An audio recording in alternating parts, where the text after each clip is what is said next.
5 minute ଏହାକୁ ଲଗାନ୍ତୁ ଆଉ ନିଜ ବଡିକୁ କ୍ଷୀର ପରି ଗୋରା ଓ ସୁନ୍ଦର ବନାନ୍ତୁ। हेलो फ्रेंड्स, मु स्वाति आपनको मो चैनल रे अनेक अनेक स्वागत।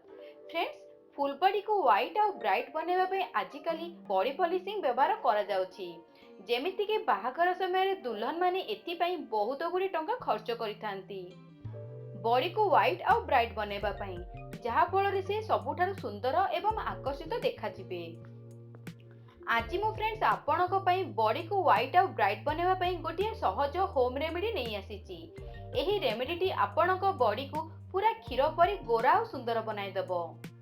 आ सहित आपण बॉडी पॉलिशिंग परी रिजल्ट निज घरे बसी पाई परिबे। एही रेमेडीटी को केवल दुल्हन माने नहीं, समस्त याको यूज करि परिबे। तबे चलंतो फ्रेंड्स रेमेडीटी को स्टार्ट करिबा। प्रथमे फ्रेंड्स आमको दरकार 2 चम्मच अटा। फ्रेंड्स गहमर अटा रे बहुत गुडी गुण रही थाए। फ्रेंड्स एहा स्किन को नरिश बनाई फेयर और ब्राइट बनैबारे सहायता करि थाए।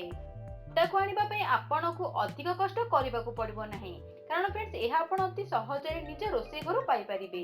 एहा पर आमको दरकार चीनी। एथिरे आमे ऐड करिबा 1 चम्मच चीनी। एबे दरकार फ्रेंड्स आमको चंदन पाउडर। एथिरे आमे ऐड करिबा 1 चम्मच चंदन पाउडर, 1 चम्मच नडिया तेल एवं शेषरे 2 रु 3 चम्मच कंचा क्षीर। एबे फ्रेंड्स सब गुडी को भलो भाबरे मिक्स करि दियंतु। फ्रेंड्स चंदन पाउडर स्किन रे सब प्रॉब्लम को दूर करिथाए। गहमर अटा आपणक स्किन को सुंदर बनैबारे सहायता करिथाए। नडिया तेल स्किन को मॉइस्चर देइथाए। क्षीर स्किन को हेल्दी बनाई स्किन को फेयर और व्हाइट बनैबारे सहायता करिथाए। एबे देखंतु फ्रेंड्स आमे सब गुडी को भलो भाबरे मिक्स करि देले। फ्रेंड्स एहा को आपण गाधेबा पूर्व निज फुल बॉडी रे अप्लाई करंतु। अप्लाई करि सारबा परे आपण 5 मिनिट पर्यंत निज हाथ रे हल्का भाबरे मसाज करंतु। जदि आपण चाहिबे एहा को निज मुह रे मध्ये अप्लाई करि परिबे, किंतु देह तुलनारू मुह बहुत सॉफ्ट होई थाए। तेणु एहा को आपण मुह रे 1 रे 2 मिनिट पर्यंत ही मसाज करंतु। फ्रेंड्स एहा आपणक स्किन रो डेड स्किन को रिमूव करी स्किन टोन को इनहांस करि थाए। सब स्किन प्रॉब्लम को दूर करी स्किन को फेयर और ब्राइट बनाई थाए। फ्रेंड्स 5 मिनिट मसाज करि सारिबा परे आपणको आउ 5 मिनिट एही पर ही याको छाड़ीबार अछि। 5 मिनिट होई सारिला परे आपण एहाको धोई दियंतु। फ्रेंड्स एहा परे एहार रिजल्ट आपणक आखि सामने रे थिबो।